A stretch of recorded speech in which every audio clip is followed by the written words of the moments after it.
Welcome to Samba Samba. Enjoy the video. You start now by identifying the lighter type and making safety your priority. If it's refillable, release or vent the remaining fuel outdoors. If disposable, work in a ventilated area.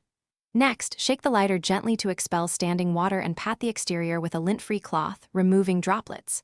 Once done, pry open removable parts, wheel guard, flint spring, or fuel cap so trapped water can escape.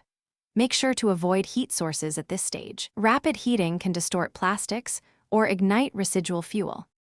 You now focus on internal drying and careful cleaning.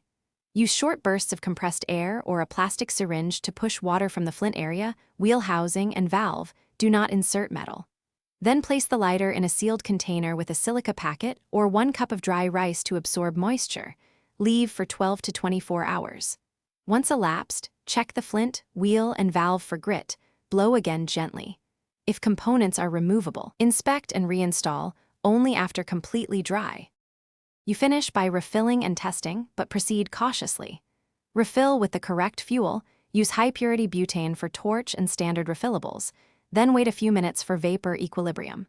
Test the igniter with short bursts. If flame is weak or sputters, wait and repeat brief bursts rather than holding continuous flame. If it still misfires, recheck for trapped moisture and repeat drying for another 24 hours, or swap the flint or replace the valve assembly. This usually resolves lingering. Thanks for watching. Consider subscribing if we helped you.